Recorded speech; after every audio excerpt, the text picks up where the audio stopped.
Beneath the burning kiss of the equatorial sun, scattered like emerald confetti across the dark blue tapestry of the Pacific, lies a kingdom of extremes. The Philippines, 7641 islands if you care to count. And if you think paradise is all sunsets and soft sands, you're about to get a rude awakening. Because here, the jungle breathes like a living beast, the seas churn with unseen hunters, and the very earth feels as though it's keeping secrets it had rather not share. This is no ordinary archipelago. This is nature's most twisted laboratory, a place where evolution runs wild like a scientist who's had a little too much caffeine and a dangerously loose definition of ethical experiments. And in these fragmented pockets of land and water, predators reign supreme. Each island, no matter how small, becomes its own arena. Picture it, a natural gladiatorial pit, sealed by walls of endless ocean.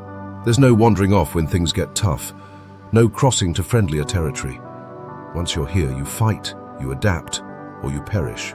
This isolation turbocharges evolution, forcing species to either shrink to fit their tight confines or explode in size and aggression to dominate every inch of their miniature kingdoms. Scientists call it island gigantism and dwarfism. We simply call it survival on steroids. Now it might sound like an overstatement, but nature here truly does not play by the usual rules. Take the Philippine crocodile, for example. Trapped in the serpentine waterways of Luzon and Mindanao, cut off from their mainland cousins, these crocs evolved into something terrifyingly tenacious. Though slightly smaller than their saltwater relatives, they compensate with sheer ferocity. In the claustrophobic mangrove tunnels, size is less important than ruthless cunning. Here, patience is their deadliest weapon. Hours pass as they lurk motionless beneath the soupy water, waiting for an unwary monkey or a careless fisherman to drift just a hair too close to the liquid edge of oblivion. But don't think for a second that the crocodiles have a monopoly on menace. Slithering through the undergrowth with the silent grace of a nightmare-given form, the Philippine cobra has mastered the art of ambush in tight quarters. With limited space to roam, they've become the undisputed assassins of the forest floor. Their venom, a paralyzing cocktail designed to drop prey in an instant, is both potent and precise. Unlike their mainland relatives, these island vipers don't waste energy on long pursuits. They wait, they strike, and they win. It's not just the big and the bold that thrive here. Island ecosystems favor extremes at both ends of the scale, creating a surreal bestiary of oddities and specialists. On these islands, every predator is forced to fill multiple roles in the food web. The leopard cat, slender and secretive, is no exception. Without larger feline competition, these wild cats have ascended to miniature monarchs of the jungle, ruling the night with quiet authority. Beneath the shroud of darkness, they stalk rodents, birds, and even small monkeys, dispatching them with surgical precision. What they lack in size, they make up for with audacious confidence, padding fearlessly through the moonlit forests as if they own the place, which in many cases they do. The air itself seems to conspire with the killers below. Above the tangled jungle canopy, a titan of the skies unfurls its mighty wings, the Philippine eagle. With a wingspan stretching nearly 7 feet and talons that could crush bone like paper, this apex aerial predator is no gentle giant. It scours the treetops and river valleys with laser focus, ready to snatch monkeys straight from the branches or snuff out the life of an unsuspecting civet in a blink. It is evolution's answer to the question, what happens when you build an eagle with no limits? Beneath the glittering, sun-dappled surface of the surrounding seas, an entirely different cast of assassins rules. Here, the coral reefs, those beautiful underwater cities of life, mask ambush predators of extraordinary skill. Reef sharks cruise the labyrinthine channels like silent torpedoes, while tiger sharks, unmistakable with their striped flanks, drift through the deeper waters. Opportunists always on the prowl for a meal. In these marine corridors, speed and surprise determine survival. Blink, and the hunter becomes the hunted. Why, you might ask, does island life seem to create such ferocity? The answer lies in the very bones of the archipelago itself. Isolation doesn't just limit an animal's range, it limits their choices. Food is scarce, competitors fewer but fiercer, and every kill counts. There's no luxury of excess here. Predators on these islands aren't just surviving, they're fine-tuning every aspect of their craft to razor-sharp perfection. Natural selection has no patience for mediocrity. Only the most cunning, The fastest and the most lethal make it past the gauntlet of existence. But nature doesn't stop at refining killers. It also gets creative. In the Philippines, you'll find deadly stonefish camouflaged as unassuming rocks, cone snails that deliver venomous harpoons, and even the dreaded box jellyfish lurking in warm coastal waters, turning innocent swims into games of chance. In this high-stakes environment, it's not always the largest creatures that pose the greatest threat. Some of the deadliest assassins weigh less than a coin, yet possess venom powerful enough to fell a human. The unifying thread running through this biological arms race is the unforgiving reality of isolation. Without a mainland to escape to or endless plains to roam, the islands compress life into an intense crucible. Its evolution with the volume cranked to maximum, and the predators here have learned to thrive within these natural pressure cookers. From jungle floors to reef walls, from stormy skies to tidal estuaries, the Philippines offers a masterclass in nature's most thrilling survival strategies. As our journey unfolds, we will step deeper into these shadowed realms, peeling back the jungle's leafy curtain and diving beneath the waves to uncover the truth of island life. We'll follow the stealthy crocodiles through their labyrinthine lairs, feel the hairs raise on our necks at the soundless strike of the cobra, and soar alongside the imperial eagles as they patrol their airborne domains. Each predator is not just a killer. They are a chapter in the epic story of life that the Philippines continues to write every single day, in blood, fang, and claw. Because here, in this sun-soaked archipelago of ambush, paradise doesn't wear a halo. It sharpens its teeth and waits. At first glance, the mangroves of the Philippines seem almost gentle. The sun filters through a tangled skyline of roots and leaves, casting dappled light on water that barely ripples. Birds gossip noisily in the branches. Crabs scuttle sideways like nervous comedians. But this serenity is nothing more than a mask, a fragile veil draped over one of the deadliest dominions in the archipelago. Beneath the swamp's murky breath, thick coils of muscle and ancient cunning lurk in silence. The Philippine saltwater crocodile waits, not because it is lazy, but because patience is a weapon older than time itself. This crocodile is not a creature of moderation. Among the ranks of Earth's predators, it holds one of the most blood-splattered crowns. A monstrous mosaic of muscle and armor, the Philippine croc can stretch over 17 feet long and weigh more than 1,000 pounds of raw, predatory intent. But it isn't just the size that earns its infamy. It's the audacity, the sheer boldness of a reptile that understands no fear. While most animals flee from human presence, this crocodile welcomes the opportunity. Fishermen know this too well, for the line between hunter and hunted blurs dangerously in these waters.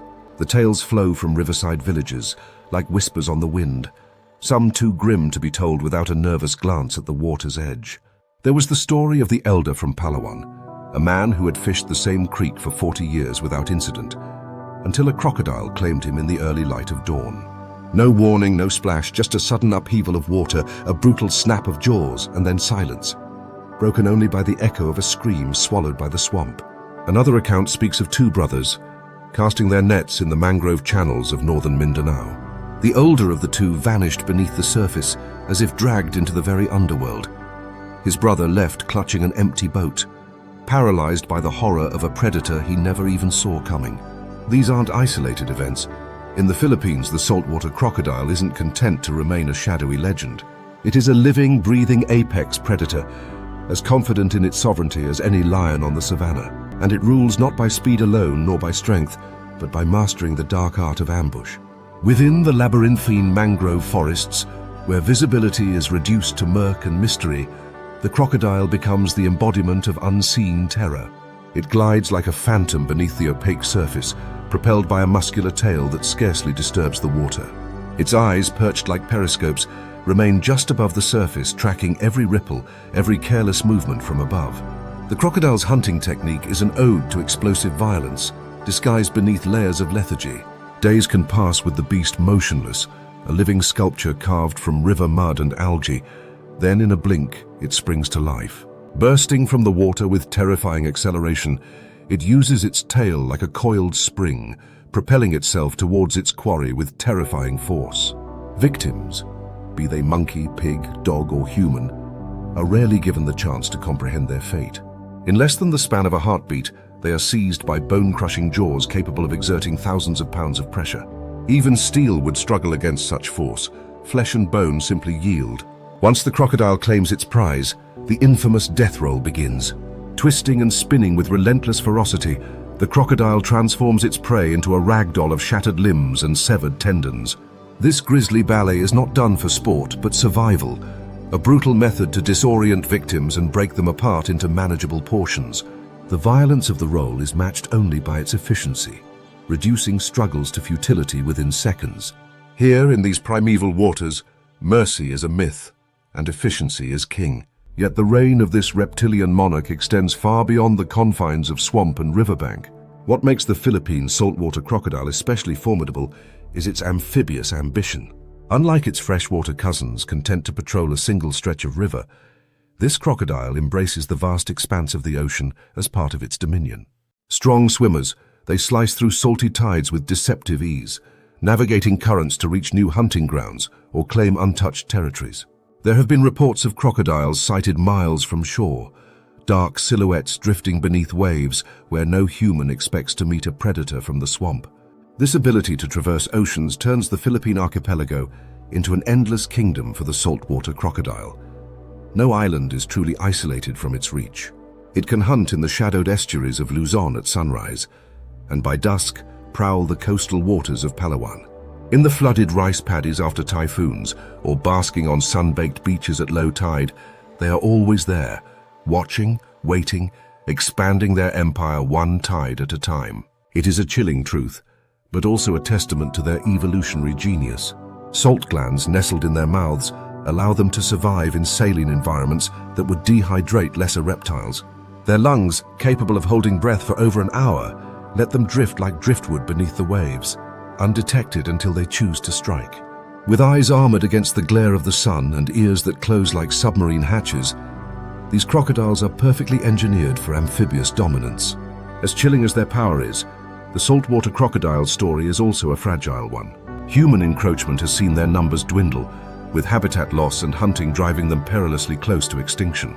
In some parts of the Philippines, crocodile populations cling to survival in isolated pockets, ghosts of a once thriving dynasty. Yet paradoxically, this vulnerability has only made the survivors more aggressive. Scarcity sharpens hunger. Reduced territories force bolder interactions with humans. The remaining crocodiles are not shy recluses hiding from human eyes. They are battle-hardened warriors, honed by hardship, determined to rule until their last breath. Despite conservation efforts, tensions between humans and crocodiles remain razor-sharp. For local communities, these predators represent a daily gamble. They are feared and respected in equal measure, woven into folklore as spirits of vengeance or guardians of sacred waters. Some elders whisper that crocodiles carry the souls of ancestors, while others insist they are demons in scaly disguise. Truth be told, they are neither. They are survivors, relentless and uncompromising, shaped by millennia of evolution to dominate both the swamp and the sea.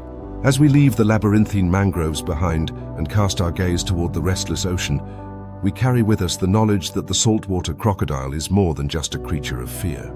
It is a symbol of nature's raw, unapologetic power, a reminder that in the wild, kings are not crowned by ceremony, but by blood and survival. Here in the Philippines, where land and sea intertwine in a perpetual dance, the saltwater king reigns supreme. And as long as these islands endure, their monarch will continue to patrol its watery kingdom, ever watchful for the next ripple of opportunity. In the still, breathless heat of the island jungle, the forest floor is a shifting puzzle of roots and fallen leaves, a cluttered canvas where life and death play their silent game. Shadows stretch beneath the tangled canopy like long, waiting fingers. And somewhere within that dense mosaic of greens and browns, a flicker of movement betrays a presence older than the jungle itself. It is not the stomp of a boar, nor the scratch of a monkey. It is a glide, smooth, unhurried, confident in its lethal power. For here, beneath the shelter of tangled vines and whispering bamboo, lives a ruler of a different kind. Not the thunderous saltwater kings of the mangrove, nor the soaring eagles of the sky, but a quiet sovereign of death, the Philippine cobra, master of venom and shadows. Unlike many predators that rely on brute strength or pack tactics, the cobra carries its weapons within, distilled into drops of liquid doom. Evolution has armed it not with claws or fangs alone, but with a chemical arsenal so refined it borders on dark alchemy. Its venom is a cocktail of neurotoxins that shuts down its victim's nervous system with brutal efficiency. One precise strike, one fraction of a second, and the jungle falls eerily quiet around the fallen prey. The snake, patient as always, merely waits for the inevitable end. But perhaps most astonishing and terrifying is this cobra's added twist, the ability to spit venom with uncanny accuracy. Coiled and poised, it raises its hooded head, swaying like a dark flame against the emerald backdrop of the forest. With a sudden contraction of muscles, it launches a mist of venom toward the eyes of its enemy, a blinding spray designed not merely to injure, but to disorient, buying precious seconds to either strike or slip away unseen. This isn't wild luck or clumsy defense, it's precision marksmanship honed by generations of survival. Scientists have measured the accuracy of these venom spits and found them to be astoundingly precise, often hitting targets from over 6 feet away, enough to make even the boldest intruder rethink their choices. On the islands of Luzon and Mindoro, where dense vegetation closes in like fortress walls and escape routes are few, such weaponry becomes not just an advantage, but a necessity. Island life compresses ecosystems into intense theaters of survival, and the cobra has risen to the challenge with grim elegance. Here, rodents are plentiful, thriving in the margins of human settlements and feeding on crops and stored food. Without the cobra's relentless predation, these small mammals would explode in number, devastating both jungle balance and village livelihoods alike. Thus, the cobra wears 2 crowns, predator and pest controller, feared and respected in equal measure. As night descends, draping the jungle in velvet darkness, the cobra begins its silent patrol. Its tongue flickers, tasting the air for traces of prey. It moves like water, flowing over roots and stones beneath fallen logs and between creeping vines. Each movement is measured, deliberate, honed by millennia of evolutionary refinement. In the deepening gloom, a rustle betrays the presence of a rat fattened on stolen grain. The cobra halts, motionless as a carved idol. Time seems to pause. Then, in an explosion of lethal grace, it strikes. Fangs sink deep, venom floods the bloodstream, and the jungle claims another silent victory. Yet, for all its chilling prowess, the cobra's tale is not merely one of predator and prey. Across the archipelago, serpents have slithered their way into the myths and dreams of the people who share these islands. To some, they are guardians of the earth, protectors of sacred spaces. Folklore whispers of Bakunawa, the serpent dragon believed to devour moons and cause eclipses, and of spirits that inhabit the forms of snakes, watching over forests and streams. In rural villages, tales of the white snake abound, said to bring fortune to those who encounter it, but misfortune to those who harm it. Such stories weave the cobra into the cultural fabric of island life, turning fear into reverence, and predators into symbols of both power and mystery. There are, of course, less mythical encounters, real raw brushes with mortality that etch themselves into the memories of those who venture too close to the cobra's domain. In the jungles of northern Luzon, a young farmer once stumbled across a nesting cobra while clearing brush. The snake, startled and cornered, reared up and sprayed venom in a blinding arc toward his face. Fortune, or perhaps some guardian spirit, spared him that day. The venom struck the brim of his hat, sizzling harmlessly against worn fabric. Shaken but alive, he fled, forever marked by the narrowness of his escape. On Mindoro, an old story tells of a hunter who, while tracking wild pigs, nearly stepped on a camouflaged serpent basking in a patch of sunlight. The snake lashed out with lightning speed, its fangs grazing his boot. Only the thickness of the leather and sheer luck saved him from a paralyzing dose of neurotoxins. Such encounters are not rare exaggerations. In these close-knit island ecosystems, human life often brushes against the wild far more intimately than in sprawling mainland territories. Fields, forests, and backyards are shared spaces, and the cobra, ever the opportunist, patrols them all. Villagers grow up learning to respect the snake's domain, to read the subtle signs of its presence, the shed skin draped like a ghost over low branches, the delicate tracks in the dust beneath the bamboo-stilled houses, the sudden silence of birds when a hunter slithers past. Yet in spite of its fearsome reputation, the cobra does not strike without cause. It is not a mindless killer. Like all predators, it follows the logic of survival, conserving its venom for true threats and genuine meals. Provoked or surprised, however, it will not hesitate to defend itself with lethal force. This balance of caution and aggression keeps the ecosystem in delicate harmony, a reminder that even the deadliest creatures have their place and purpose. As dawn pierces the jungle's heavy canopy, shafts of gold light illuminate the forest floor, revealing the aftermath of the night's silent hunts. The cobra retreats to the cool embrace of its burrow, or coils beneath the twisted roots of ancient trees, slipping once more into the camouflage of shadow and leaf. Its work is done, for now. But the jungle never truly sleeps, and neither does the serpent's vigilance. In the Philippines, where earth, sea, and sky collide in a restless dance, predators come in many forms. Some rule the tides, others the clouds, and some, like the cobra, claim the quiet spaces in between. Venom is their language, patience their strategy, and survival their art. For those who walk these islands, respect for the serpent is carved not from fear alone, but from an understanding of its indispensable role in the pulse of the wild. As we leave the dim corridors of the jungle behind, we carry with us a profound truth. Beneath every shadow, within every rustle of leaves, the island serpent watches. Silent, graceful, and deadly, it remains a living emblem of the wild heart of the Philippines, a guardian of balance and a master of venom in the shadows. When the jungle exhales and dusk settles its violet haze over the tangled canopy, a subtle shift ripples through the wilderness. The shrill voices of diurnal creatures fade, replaced by a chorus of chirps, rustles, and the faint patter of paws over leaf litter. Night is the hour of transformation, and in the velvet cloak of darkness, a phantom rises to claim its dominion. With eyes that gleam like molten gold and footsteps lighter than whispers, the Philippine leopard cat emerges from the shadows, as much a part of the night as the moon itself. It moves with liquid grace, its spotted coat breaking up its outline against the dappled undergrowth. A natural camouflage painted by evolution itself. Small in stature, yet vast in confidence, this is no ornamental feline. It is a predator in miniature, a silent blade in a forest brimming with noise. Contrary to what its size might suggest, the leopard cat is no timid rodent chaser clinging to the crumbs left by larger beasts. On these islands, it stands as a true apex micro-predator, a title earned not by muscle alone, but by a ruthless, calculated efficiency.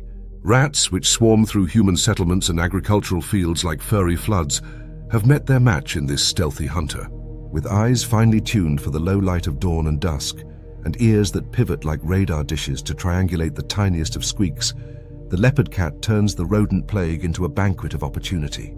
It does not stalk with the reckless haste of the inexperienced, but with the practiced choreography of a seasoned assassin. Yet rats are merely the appetizer in this feline's versatile diet.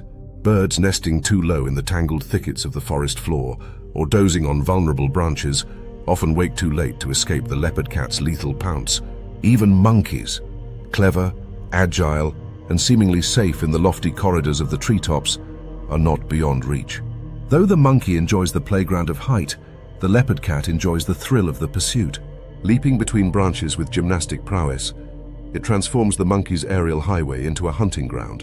In the standoff between primate cunning and feline precision, victory often goes to the predator whose patience outweighs the prey's luck. What makes the leopard cat's reign truly fascinating is how island life has amplified its predatory essence. On the mainland, where jungles teem with larger carnivores, the leopard cat might play second fiddle to tigers and leopards, skimming the margins of the food web.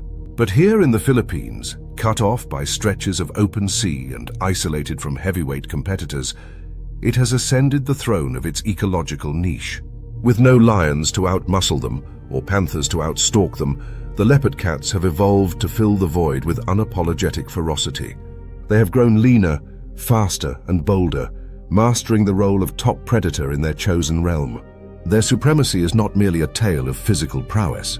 It is a story of adaptation, a case study in how nature reshapes its creatures to suit the pressures of island life. Island gigantism is a phenomenon that often transforms small species into towering giants, while island dwarfism shrinks larger creatures to better suit confined habitats. The leopard cat threads a middle path, maintaining a body compact enough to navigate the dense forest undergrowth with agility, yet robust enough to tackle prey of surprising size. Their metabolism is finely tuned to the feast and famine rhythm of island ecosystems, allowing them to thrive where less adaptable hunters would starve. And yet, despite their ruthless efficiency, Leopard cats suffer from a chronic public relations problem. To the untrained eye, they may seem like little more than oversized domestic cats gone feral, their diminutive frames and endearing spots too easily mistaken for harmless charm. Some tourists, upon spotting these elusive felines, exclaim at their cuteness, unaware that behind those wide, enchanting eyes lies the mind of a predator as sharp as any tiger's.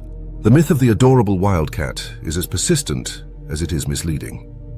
Beneath their petite exterior beats the heart of a natural-born killer. Indeed, step closer, metaphorically of course, as the leopard cat would vanish long before you drew near, and you will see a predator honed by the demands of survival. Its claws, retractable yet razor-edged, leave delicate but decisive scars on the bark of trees as it climbs in pursuit of prey. Its teeth, perfectly adapted for puncturing flesh and shearing through sinew, dispatch victims with brutal efficiency. Even its whiskers serve a vital purpose, sensing vibrations in the dark and guiding it through narrow pathways with ghostly precision. The forests of Luzon and the thickets of Palawan have long whispered tales of the leopard cat's prowess. In remote farming communities, old-timers recount nights when the jungle seemed to hold its breath, and they would catch fleeting glimpses of shadowy figures slipping between the trees. Not spirits, they claim, but leopard cats on the prowl. Farmers, while wary of losing poultry to these agile hunters, often tolerate their presence, for they know the alternative. Without the leopard cat's tireless patrol, rodent populations would swell to catastrophic numbers, devouring crops and spreading disease like wildfire through the villages. Even in the rapidly changing landscapes of modern-day Philippines, where forests shrink and human settlements sprawl into wild territories, the leopard cat endures. It adapts with quiet determination, slipping into the edges of farmland and even skirting the fringes of urban sprawl, continuing its nightly hunt under the indifferent glow of electric lights. It is a testament to their resilience, a living reminder that in the grand theater of evolution, adaptability is as crucial as aggression. But make no mistake, this is no pet, no plaything of nature softened for human delight. The leopard cat is a consummate predator, one that has carved out its empire not through brute force, but through silent mastery of the dark arts of survival. It hunts with precision, kills with efficiency, and disappears with ghostly finesse, leaving only the barest trace of its passage. Where other predators announce their dominance with thunderous roars or flashing displays of strength, the leopard cat rules with quiet authority, a phantom monarch cloaked in spots and shadow. As the first light of dawn stretches its golden fingers through the jungle canopy, the leopard cat melts back into the embrace of the forest. Its job, for now, is done. The night's hunts are over, and the ghost cat retreats to its hidden sanctuary beneath the roots of ancient trees, where it will rest until darkness once again draws its curtain across the sky. And when that moment comes, it will rise anew, slipping once more into its kingdom of shadows, unseen, unheard, but forever present. In the grand mosaic of the Philippine archipelago, where nature writes its stories in tooth and claw, the leopard cat holds a chapter all its own.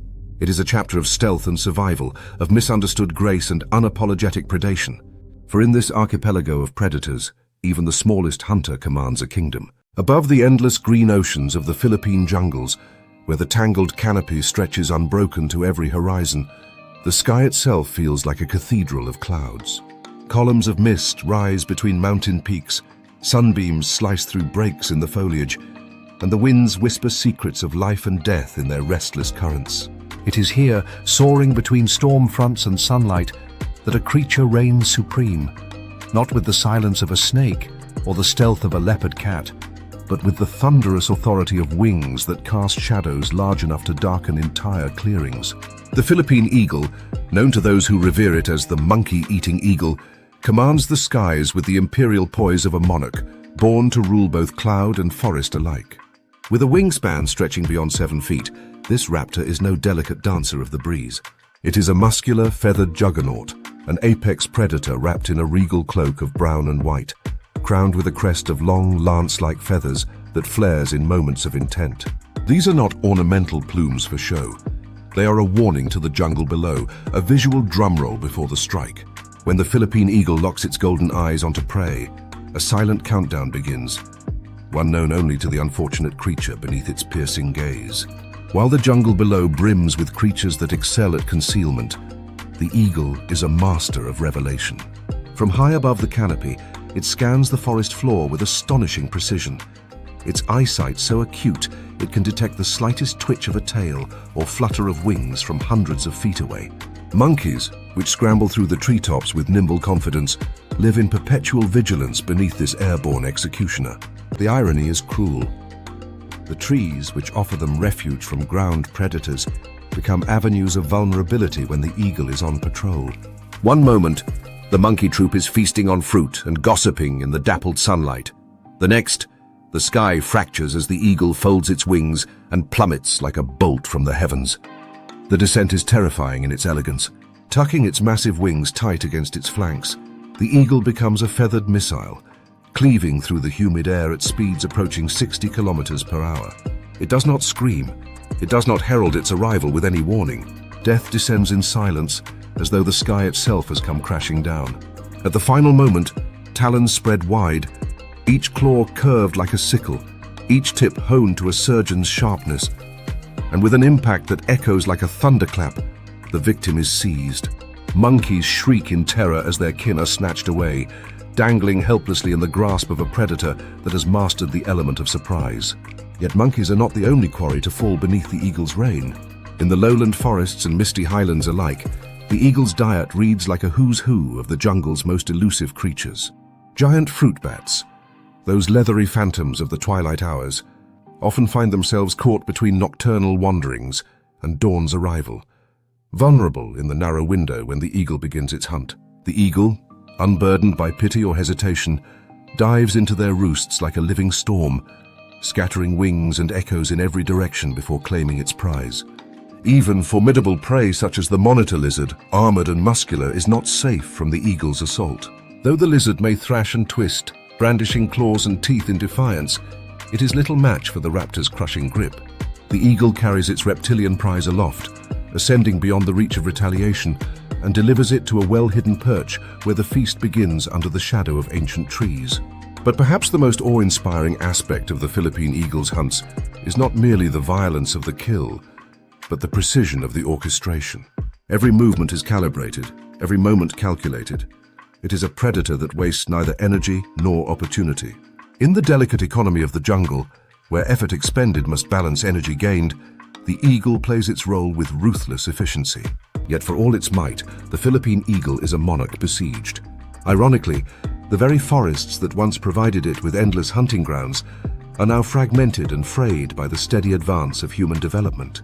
Logging scars the mountainsides. Agriculture carves the wilderness into checkerboards of crops and pasture, and settlements spread like wildfire, nibbling at the edges of the eagle's domain. Where there were once endless corridors of green, there are now roads, clearings, and dangers unfamiliar to the eagle's ancient lineage. Worse still, the eagle faces the shadow of human exploitation. For decades, these birds were hunted not for sustenance, but for sport or spectacle. Some were captured for private collections, others felled by hunters eager to test their marksmanship against the sovereign of the sky. To local folklore, the eagle has always been a creature of power, an omen of rain, a harbinger of fate. But to poachers, it was once merely a target of prestige. Thankfully, tides of change are stirring. Conservationists, both local and international, have rallied to the eagle's defense, fighting to preserve the dwindling fragments of its habitat and to protect the remaining population from the fate of extinction. Rehabilitation centers now shelter injured eagles, and breeding programs strive to give this species a future. Education campaigns weave tales of respect for the eagle into school curriculums and community gatherings, rekindling the reverence that the bird has long deserved. Still, the battle is far from won. The Philippine eagle remains one of the rarest and most endangered raptors on Earth, its future balanced on a precarious edge. It is a stark reminder that even the fiercest predators can become prey, not to tooth or claw, but to chainsaws and rifles, to habitat loss and human indifference. As we watch this mighty bird slice through storm clouds and sunlight alike, there is both awe and sorrow in our gaze. The Philippine eagle embodies nature's power in its purest form, yet it also embodies nature's vulnerability in the face of human ambition. It is a creature of paradox, a king of the skies, yet a subject of our mercy. When the storm winds rise and the clouds gather in dark battalions across the horizon, the eagle takes to the air with a primal joy, embracing the turbulence as only a true monarch of the elements can. And in that moment, as it rides the currents with feathers spread wide and talons poised for the next hunt, the jungle below holds its breath. For the raptor of the storm still reigns, fierce and free, a living testament to the wild spirit of the Philippine Islands. In the heat of the midday sun, when even the wind dares not stir the heavy air hanging over the Philippine landscape, a shadow moves across the swamp. It glides like an ancient memory, a remnant from a time when reptiles ruled the world. The villagers call it by many names: Bayawak, Halo Halo, or in more dramatic whispers, simply Dragon. To the uninitiated, it might look like a scaly nuisance on the prowl for a meal. To those who know better, it is a force of nature in reptilian form. The giant monitor lizard, or water monitor as it is more commonly known, is a predator, a scavenger, a survivor, and, when the opportunity arises, an unrepentant cannibal. This is no dainty garden lizard darting between rocks. The water monitor can stretch up to 9 feet from snout to tail, its muscular frame packed with raw power.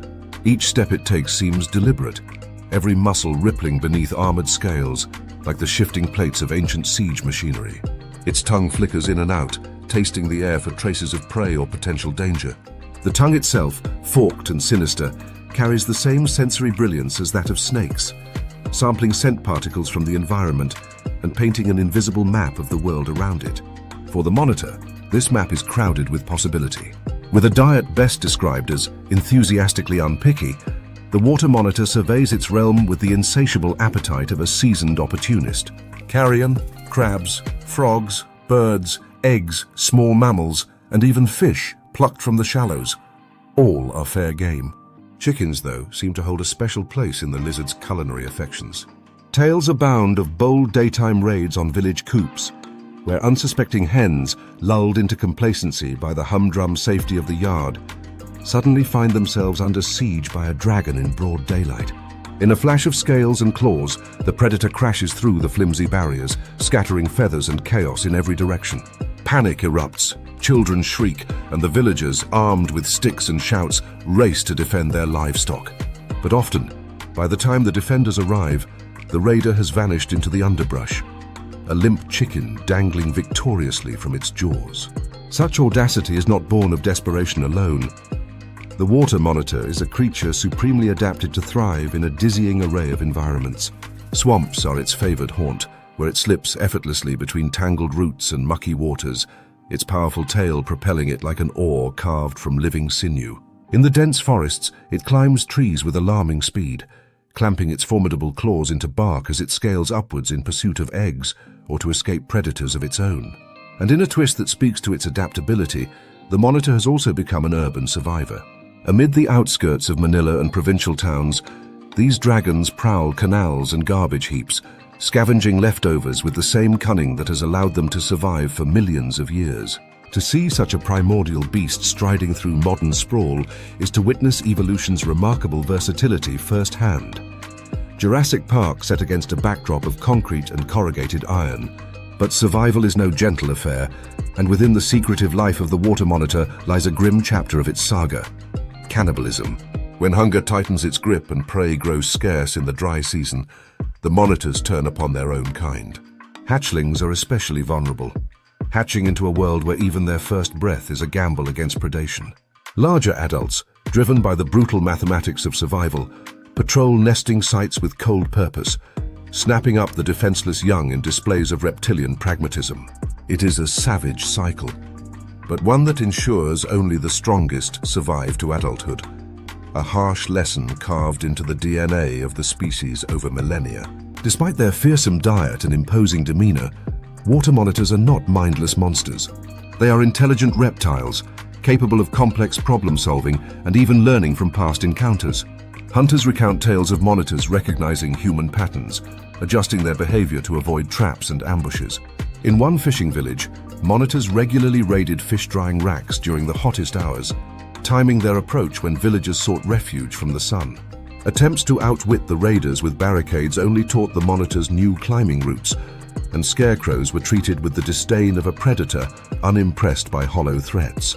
Their ancient design is deceptive in its simplicity. The monitor's lungs, more advanced than those of most reptiles, supply it with impressive stamina, both on land and in water. Its keen vision allows it to spot prey from surprising distances, and its whip-like tail serves not only as a formidable swimming aid, but as a weapon in its own right. When threatened, a monitor will lash out with its tail, the crack sharp enough to bruise or even break bone in smaller adversaries. Add to this its serrated teeth and bacteria-rich saliva, and you have a creature armed to the teeth, quite literally, with evolutionary weaponry. But perhaps the water monitor's greatest strength lies in its sheer resilience. It has weathered the relentless march of human expansion with an almost stubborn defiance, finding niches in ecosystems where others have faltered. Forests may be felled, swamps drained, and cities built, yet the monitor endures. It slinks through agricultural landscapes, scavenges at urban edges, and adapts, always adapts, to the changing rhythm of life in the Philippines. In doing so, it serves an important ecological role, controlling populations of pests and cleaning up carrion that would otherwise fester in the heat. Locals, caught between admiration and exasperation, often view the monitor with wary respect. For some, it is a living relic of a wilder past, a reminder that the modern world still shares space with creatures forged in prehistory. For others, especially farmers defending their flocks, it is a marauder to be chased away with loud cries and swinging sticks. Yet beneath the human frustration lies an undeniable truth. The monitor lizard is a survivor in the truest sense of the word, a dragon whose fire is not literal but burns bright in the form of relentless tenacity. As the sun begins to dip toward the horizon, casting long, golden shadows across the landscape, the dragon retreats to its lair. Whether in the hollow of a tree, beneath the tangled roots of a mangrove, or tucked away in the damp recesses of an urban drainpipe, it rests, gathering strength for tomorrow's hunt. The jungle exhales once more, and for a brief moment all is still. But make no mistake, when dawn breaks and the world stirs anew, the dragon of the island will rise again, eyes sharp, tongue flickering, forever prowling the delicate line between myth and predator. In the grand theater of the Philippine archipelago, where every creature plays its role in the relentless drama of survival, the water monitor lizard performs its part with undeniable flair. Agile, opportunistic, and utterly unbothered by the boundaries between swamp and city, it reminds us that dragons do not belong to the past. Here, in these living landscapes, they walk among us still. Beneath the glittering surface of the Philippine seas, past the sunlit shallows where corals bloom in gardens of impossible color, the water darkens into a shifting world of shadows and silence. It is a place where sunlight fractures into shafts of gold, where currents twist like invisible rivers through underwater valleys, and life pulses to the ancient rhythm of the tides. For the casual swimmer, this aquatic wonderland is a paradise of darting fish and swaying anemones. But beneath this postcard beauty, in the hidden corridors of the reef and the deep blue beyond, a very different kingdom holds sway. One ruled not by toothless grazers or delicate corals, but by predators carved from the very essence of fear and efficiency. This is the realm of the sharks. Among the many species patrolling the Philippine archipelago, the tiger shark prowls with a swagger that only an apex predator can afford. Broad-headed and blunt-nosed, striped like a jungle tiger that has traded land for liquid hunting grounds, it moves through the sea with the slow confidence of a killer that knows there is no rush. Everything within its senses is potential prey: turtles, seabirds, dolphins, even its smaller shark cousins. Tiger sharks have been called the garbage cans of the sea, but this is less an insult and more a testament to their ruthless adaptability. For a tiger shark, a meal is a meal, whether it's a hapless fish snared in an eddy or an unfortunate carcass drifting on the tide. In these island-studded waters, where life is dense and travel routes are tight, the tiger shark thrives as an opportunistic sovereign. But while the tiger shark commands the open blue and island channels, it is the reef sharks that rule the labyrinths closer to shore. Sleeker, faster, and more agile, these predators have evolved to become masters of the coral maze. Blacktip reef sharks, with their distinctive inked fins, patrol the edges of the reef like sentries, darting between coral spires with electrifying speed. Their senses are attuned to the minutest tremor, the faintest flick of a tail fin, the distant flutter of an injured fish. In the tight quarters of the reef, ambush is the tactic of choice. The shark does not chase its prey across endless miles of open ocean.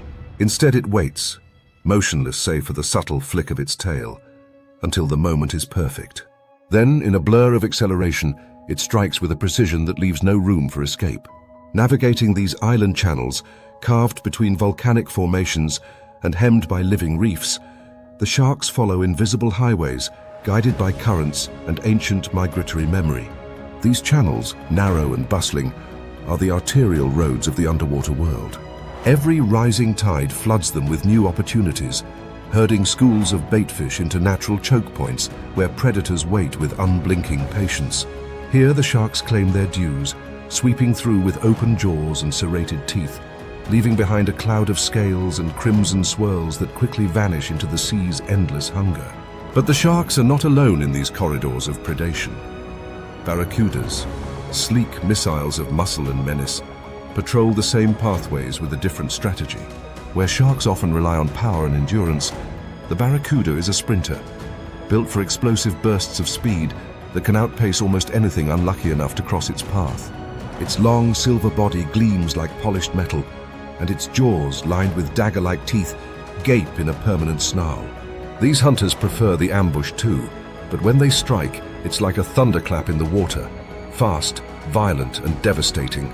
The prey never sees it coming, and frankly, there's barely time to realize what's happening before the barracuda has already torn through, jaws snapping shut with mechanical finality.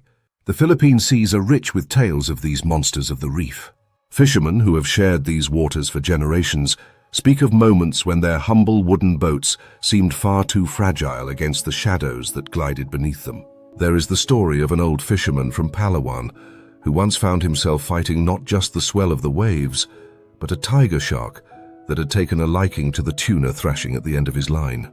As he wrestled his catch toward the boat, the shark surged from below, snapping the fish cleanly in half with a casual bite, leaving the stunned man holding a lifeless head as the sea swallowed the rest.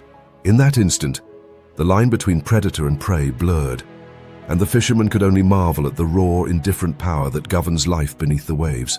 Such encounters are not confined to legend alone. Divers exploring the vibrant reefs of Tobataha and Apo have described heart-pounding moments when reef sharks materialized from the blue void, circling with curious intent. There is no malice in their gaze, no mindless hunger, only the eternal calculation of predator assessing possibility. Most of the time, the sharks move on, their assessment yielding no immediate threat or opportunity. But the mere presence of such a formidable hunter, close enough to count the gill slits along its flanks, sends a primal shiver through even the most seasoned of underwater explorers. Beneath the surface, hunting tactics vary as fluidly as the currents. Some sharks work alone, relying on stealth and surprise, while others form loose aggregations, their numbers overwhelming prey in chaotic feeding frenzies. Reef sharks use the reef structure itself as a weapon, driving schools of fish into dead-end pockets where escape routes dwindle to zero. Barracudas, meanwhile, hunt with the cold precision of assassins, striking from the flanks or from below, their silver bodies flashing like daggers in the dim light. Even the layout of the reef becomes part of the arsenal. Coral overhangs and crevices act as natural traps, herding prey into confined spaces where sharks and barracudas alike can pick them off with ease. The hunters know these kill zones well, as intimately as a lion knows the watering holes of its savanna. Generation after generation, they pass this knowledge along, etched not in words but in instinct, a living legacy of survival written in muscle and bone. For the Philippine Islands, these predators are not mere background actors in the theater of the sea. They are the apex players, the rulers of their submerged domains. Yet they also play an essential role in the health of the reef itself. By thinning out the weak, the sick, and the careless, sharks and barracudas keep prey populations in balance, allowing coral ecosystems to flourish. Without these relentless hunters, the reef would tilt toward chaos, its fragile harmony unraveling beneath unchecked explosions of prey species. As the sun sinks below the horizon, casting molten gold across the restless sea, the shadows beneath the waves deepen once more. In the quiet gloom, sharks and barracudas resume their silent patrols, gliding through liquid corridors carved by time and tide. They are ancient mariners, honed by eons of evolution, unburdened by fear or hesitation. For them, the hunt never truly ends. It is as much a part of their existence as the water they move through, as natural and essential as the currents that carry them from reef to reef, island to island. In this underwater world, paradise and peril swim side by side, inseparable companions beneath the waves. And for those who dare to peer beneath the glittering surface of the Philippine seas, there awaits a kingdom ruled by the monsters of the reef, swift, silent, and sovereign. At first glance, the Philippine archipelago presents itself as a living postcard of paradise. Turquoise lagoons cradle white sand beaches like delicate jewels, palm trees sway with a lazy grace in the tropical breeze, and sunbeams dance across the water in dazzling displays of light. The shallows are clear and inviting, as though the sea itself is extending a warm, friendly handshake to all who approach. But beneath this postcard-perfect surface, something far less welcoming lurks. Hidden in plain sight, camouflaged by the splendor of coral gardens and the serenity of sandy seabeds, are assassins in miniature. Creatures so small they often escape notice until it's too late, yet armed with venom so potent they can cripple or kill in mere moments.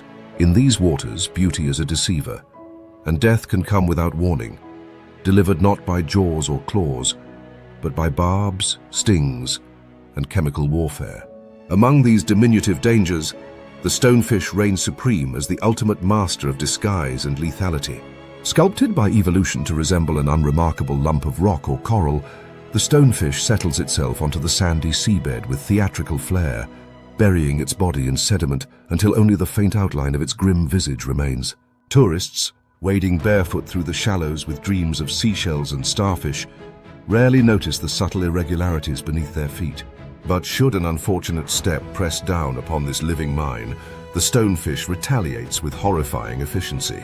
Its dorsal spines, sharp as hypodermic needles and laced with venom glands, inject a toxic cocktail that feels, according to those who have survived, like fire coursing through the veins. Descriptions of the pain verge on the poetic, burning, searing, mind-shattering agony that travels from foot to spine in waves of relentless torment. Survivors of stonefish stings often recount a surreal cascade of events. Disbelief at the invisible attacker, the searing pain that follows, and the frantic dash for medical help before paralysis sets in. In remote island communities, where anti-venom supplies are scarce and the nearest clinic might lie hours away by boat, the race against time becomes a desperate gamble. A fisherman from Palawan tells of a moment that began with a simple misstep and ended with him writhing in the bottom of his banka, clutching his leg as fellow villagers paddled furiously toward the mainland. He survived barely, but swore never again to enter the water without the protection of thick-soled sandals and the vigilance of a hawk. Yet the stonefish is merely one player in this venomous cast. Equally insidious, though far less obvious, is the cone snail, a small, elegant creature whose beautifully patterned shell belies the danger concealed within. Roughly the size of a thumb, it seems harmless enough as it glides over coral and sand, its siphon extended in an almost lazy exploration of its environment. But this snail is a predator armed with a harpoon. Yes, a harpoon. Beneath its shell, the cone snail harbors a hollow, barbed tooth attached to a venom gland. When prey, often small fish or worms, strays too close, the snail fires its harpoon with blistering speed, delivering a dose of conotoxin that paralyzes the victim in seconds. For humans, the story turns darker still. Some species of cone snails possess venom potent enough to induce respiratory failure, coma, or death in under an hour. What makes them particularly dangerous is their stealth. Their sting often feels like a mild pinprick at first, lulling the victim into a false sense of security until symptoms escalate beyond control. There is a chilling tale of a diver off the coast of Cebu who collected a handful of beautiful shells during a leisurely dive, unaware that one of them housed a live cone snail. Only when he felt a peculiar numbness creeping up his arm did he realize his mistake. By the time he surfaced, breathing had become a laborious task. Fortunately, luck and swift medical evacuation saved his life, but the experience left him with a profound respect for the delicate balance between beauty and danger beneath the waves. And then, gliding through the deeper blue like a translucent ghost, is perhaps the most infamous of them all. The box jellyfish. Ethereal in appearance, with its cube-shaped bell and trailing, near-invisible tentacles, it drifts with deceptive serenity through lagoons and coastal shallows. The box jellyfish's allure lies in its seeming fragility, a creature that looks too delicate to harm even the smallest fish. But its tentacles are armed with thousands of microscopic harpoons called nematocysts, each capable of injecting venom that attacks the heart, nervous system, and skin cells with terrifying efficiency. Encounters with box jellyfish are often brief but devastating. Swimmers, oblivious to the danger, brush against a curtain of tentacles and are immediately ensnared in a net of pain. Survivors describe the sensation as searing, as if doused in acid and set aflame all at once. In severe cases, cardiac arrest can follow within minutes. Fishermen along the shores of Mindoro share haunting tales of comrades who vanished beneath the surface without a cry, their bodies later recovered with angry welts tracing lethal patterns across their skin. Even those who survive carry the scars, physical and psychological, as a grim reminder of the encounter. What binds these tiny terrors together is not just their potency, but their concealment. They are masters of ambush, champions of camouflage, perfectly adapted to a life of hiding in plain sight. In the dazzling waters of the tropics, where attention is so often captured by the flamboyance of parrotfish or the majesty of manta rays, these venomous creatures exploit human distraction with ruthless effectiveness. Paradise, as it turns out, is not just a playground. It is a minefield. This paradox lies at the heart of island life in the Philippines. The very waters that promise serenity and abundance are also home to stealthy assassins. The vibrant colors of coral reefs, the warm embrace of tropical tides, the lazy swirls of sandy lagoons, all cradle life and death in a delicate, inseparable dance. There is no malice in this danger, no deliberate hostility. These creatures sting and strike not out of cruelty, but as a means of survival in an ecosystem where every species must defend its place or be swept aside by the relentless current of evolution. For the wary traveler and the seasoned islander alike, the lesson is clear. Respect the unseen. Scan the sands before you step. Handle shells as if they are loaded weapons, and never trust the gentle sway of jellyfish tendrils. Beneath the surface beauty of these islands lies a hidden arsenal, a testament to nature's ingenuity in crafting killers small enough to fit in the palm of your hand, yet powerful enough to command fear from even the largest of predators. As the sun dips low and the horizon burns with the fire of a tropical sunset, the reef settles into twilight calm, yet the tiny terrors remain, cloaked in the gathering dusk, waiting for the careless step, the curious hand, the brief lapse in vigilance. They are the hidden monarchs of paradise, delicate, deadly, and ever watchful. When the tropical sun dips below the horizon, slipping away like a great molten coin into the embrace of the western sea, the islands of the Philippines undergo a subtle transformation. The heat of the day softens into a heavy, humid stillness, and for a fleeting moment the world holds its breath. The waters quiet, the forests hush, and even the wind seems to pause as if waiting for a hidden curtain to rise. Then, as dusk deepens into night, a new cast of characters emerges to claim the stage. The islands, once so vibrant with sunlight, awaken under the dominion of the moon, a realm of shadows, whispers, and wing beats. In this world, eyes that pierce the dark and wings that part the night air are the tools of survival.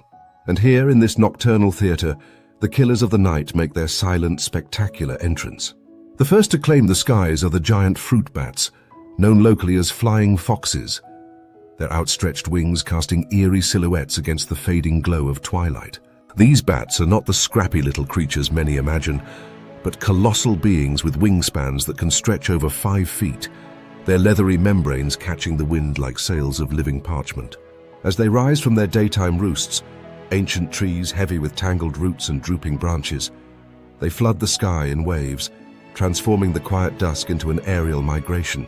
From a distance, they could be mistaken for birds of prey, yet their flight is softer, more fluid, almost ethereal as they glide over the forest canopy in search of ripe fruit and sweet nectar. Despite their gentle diet, there is something undeniably ghostly about their nightly exodus. In the moonlight, their fur gleams with a faint sheen, and their sharp faces, with eyes that gleam like amber beads, peer down upon the darkened landscape, as if they alone hold the secrets of the night. And in truth they do. These bats are vital pollinators and seed dispersers, the architects of the jungle's regeneration. As they feast on figs and mangoes, durian and guava, they scatter seeds across the islands, ensuring that the forests continue to rise from the earth like green cathedrals. Yet, for all their ecological importance, their midnight flights have long stirred something primal in the human imagination.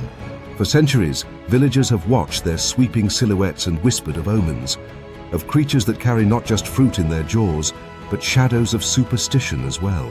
Close behind the bats, woven into the very fabric of the night, come the owls, the stealth assassins of the island dark. With wings designed for silence, they slip through the air like phantoms, invisible until the precise moment of attack. Philippine scops owls, diminutive but deadly, haunt the lower branches, their keen eyes fixed on the scurrying shapes of rodents below. Higher up, the majestic Philippine eagle owl, the largest of its kind in the archipelago, perches like a feathered gargoyle, its talons poised to snatch snakes from the undergrowth or rodents from the forest floor. These owls are master predators, their hearing so acute they can detect the faint rustle of prey beneath a blanket of leaves or the subtle shift of scales as a snake winds its way between rocks. Their hunting strategy is a masterpiece of precision. First, they wait, patient and motionless, blending into the gnarled bark of ancient trees. Then, when the moment is right, they drop from their perch with terrifying swiftness, claws extended like natural daggers, and seize their quarry before it has a chance to comprehend its fate. There is no chase, no wild pursuit through the shadows, only the efficient finality of a predator evolved for perfect ambush. But the night in the Philippines is not governed solely by natural killers. It is also the domain of stories older than memory, legends that blend predator and phantom into creatures of both biological and supernatural terror. Among these, none are whispered with more fear than the aswang, a shape-shifting horror that embodies the collective fears of a people living close to the pulse of the wild. In folklore, the aswang is a nocturnal predator par excellence, capable of shedding its human guise to sprout leathery wings and take to the night skies in search of unsuspecting victims. Some say it feeds on livestock, others on the blood of the living or the unborn. But all tales agree on one thing: when the aswang is near, the night grows heavy with dread. To the modern listener, these tales might seem like quaint remnants of a superstitious past, but they are born from real, tangible encounters with the predators of the dark. A sudden flutter of bat wings overhead, the eerie call of an owl piercing the stillness, or the vanishing of a chicken from its coop in the dead of night, all feed into the narrative of the supernatural predator. In a landscape where nature operates with ruthless efficiency under cover of darkness, it is no wonder that the line between natural and mythical becomes blurred. Even today, in rural communities scattered across the islands, precautions are taken against these nightfall specters. Amulets are hung by doorways. Windows are barred not just against thieves, but against what might slip through the cracks of human understanding. Fires are kept burning through the night, not merely for warmth, but as beacons of defiance against the encroaching dark. Whether one believes in the aswang or not, its shadow looms large over the nocturnal landscape of the Philippines, a chilling reminder that the night belongs to those who hunt best in its embrace. As midnight passes and the world tilts towards dawn, the tempo of the night begins to slow. The bats, bellies full, return to their roosts, tucking their wings around them like dark shrouds. The owls, having satisfied their hunger, retreat to hidden nooks to rest until twilight calls them once more to action. Even the legends slip back into the mists of imagination, waiting for the next moonless night to rise again. The jungle exhales, and for a moment, peace settles over the islands like morning dew. But the lessons of the night linger long after the sun rises. The Philippine archipelago, with its lush forests and glittering shores, is a kingdom that never truly sleeps. By day, it dazzles with color and life, drawing eyes upward to the blue vault of the sky. By night, it transforms into a shadow realm, ruled by creatures that have mastered the art of survival in the dark. From the silent swoop of the owl to the sweeping ballet of the fruit bat, from the old wives' tales of monstrous predators to the very real sharpness of talons and teeth, the night belongs to those who embrace its mysteries. In this nocturnal theater, life and legend intertwine beneath the moon's watchful eye. And as the first light of dawn creeps over the horizon, painting the clouds in hues of gold and rose, the nightfall killers slip away once more into the folds of shadow, unseen but never absent, reminders that even in paradise, the dark holds its own dominion.